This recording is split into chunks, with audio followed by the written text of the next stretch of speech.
When I was a kid, my parents had a barn, and we had I found a whole bunch of blacksmithing tools in the barn, and I decided, yeah, I've seen Lord of the Rings. I know what I'm doing. Surely I can figure out. And like I said, I just proceeded to just be terrible at it for a long time, and just kind of making mistakes and learning my way through, self-taught and everything, and just exploring my way through the craft until one day, you know, it's more than just a hobby. Ben Spangler has been a professional blacksmith for over 4 years, even going on the TV show Forged in Fire. He wanted to use his craft to bring the community together and posted his hunt online and at Mendon Ponds Park. We had a small chest. We had, it was about a dozen pewter coins, hand-cast pewter coins that we do in-house and everything. They're made in the old 1700s classic pirate-style Spanish coin. And yeah, they've got some weight to it, so the whole chest was about a solid pound of cast metal. And it was, yeah, they look the part, they feel the part, and you know, that's pirate treasure, right? But what Spangler didn't count on was the chest being found just 2 days later. You know, I have a pretty sedentary job, and so I don't get to move around a lot.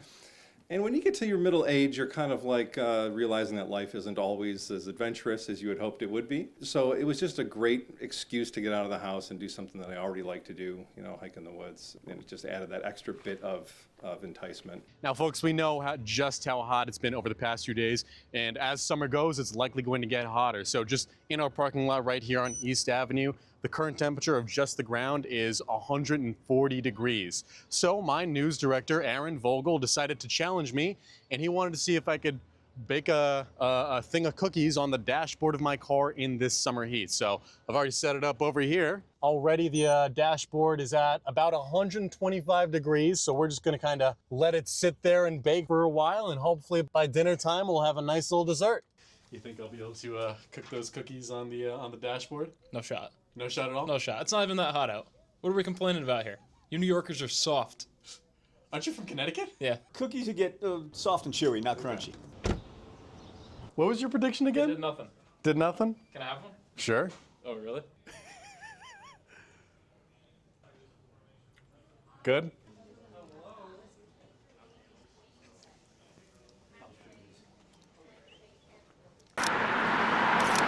Blend Abdullah Kurdi calls his photography a diary he can't put into words. And the 20-year-old Kurdish immigrant's favorite subject? The people of Rochester. The community is amazing. Every single person I've approached for photos, every photo I've taken, the people just have been really kind towards it.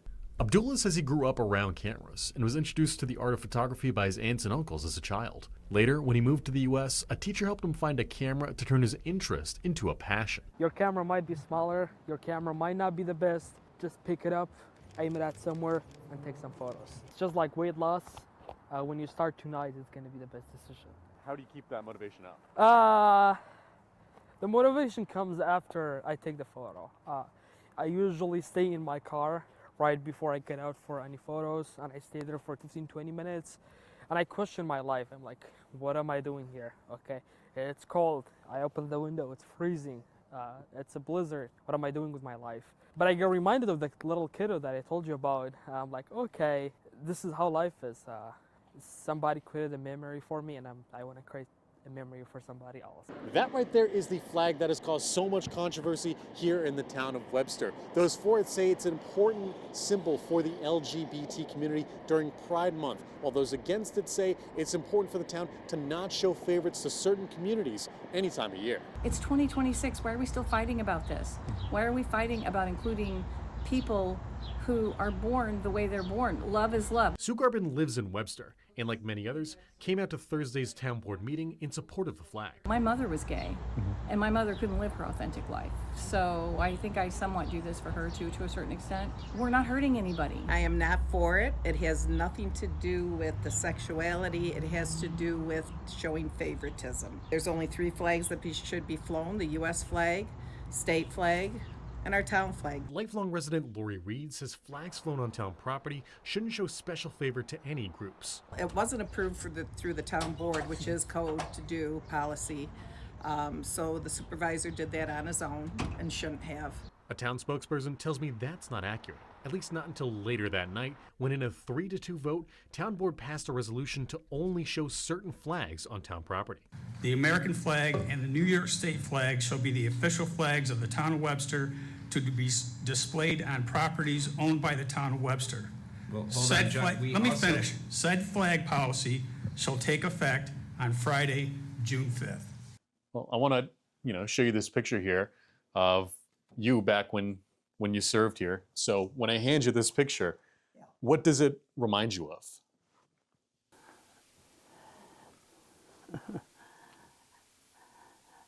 I was kind of excited, and still I was a little bit afraid, but I was proud to serve.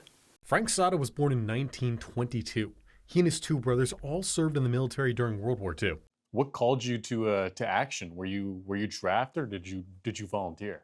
No, I was drafted. My younger brother volunteered. He was 17, and my older brother was in Europe. Tell me a little bit about your experience in the Army back in World War II. I was over there 23 months. We started with landing on a few islands. Then we were getting ready for landing on Japan. But as we were getting ready for it, they surrendered. Why do you think it's important for us to celebrate Veterans Day even today? Some of my buddies were killed in the war, and I felt bad, and I was thankful to come home in one piece. A lot of people here in this group, a lot of them actually commute most of the time. They don't really rely on vehicles. According to AAA, right now, the average price of gas in Monroe County is $4.49 a gallon. That means to fill up a car with a gas tank with a capacity of 19 gallons like this one right here, it would cost $86. That's why some local cyclists are turning their hobby into their commute. I spoke with a few riders from the Just for Giggles cycling group about how they're adapting. Vehicles can just create other problems that I don't really want to bother with. Rick Dalton from Just for Giggles has been riding for 35 years. These days, he doesn't even own a car, and he says a lot of people can do the same. You only have bicycles and motorcycles. Tell me how that works. Well, I just don't see the need to have a vehicle if you can just do it with a bicycle and do it on your own. I do it for financial reasons. I do it for health reasons. Just a simpler life. It just seems to lead to a happier life. It's expensive to fill up the tank. Luckily, it's not too much of a detriment for me driving, but it's still a big pain point. Levi Thomas Teamy works from home, but if he could bike to work or the store every day, he would, and encourages others to do the same. I think it'd be a great way to stay active and get exercise, and also, save money on transportation costs. With gas prices so high right now, what would you want to say to maybe other people to convince them to, do what you do and ride a bike to work every day? Yeah, I would encourage anybody to try to get into use their bikes more often. You could even invest in an e-bike that you could use. It would cost you less money over the long run than a vehicle. The Rin family is packing up their home after the Arachnoid Fire Marshal declared their house on Carlson Drive to be unsafe due to this massive landslide in their backyard. It's shocking. We have to pack everything. Tonight, Cardi Rin, her husband, and her two young children are sleeping on the floor of a relative as they anxiously wait to find out the future of their home of 10 years. It's a memory, Christmas, Thanksgiving, birthday parties. The craziest part, we even got married we did our Cambodian ceremony wedding at our house. Rin's brother, Tanavong Tim, is helping them pack. He says they noticed the landslide begin earlier this week and watched it get progressively worse each day. Well, it rained heavily earlier in the week on Monday, and around Wednesday we started noticing that the backyard was sliding. We haven't heard from the state, the county, the town of Arachnoid, the state of New York. We haven't heard them from either, so we don't know who's saying what. So we're just basically, no one's giving us an answer. We're just waiting and waiting and waiting.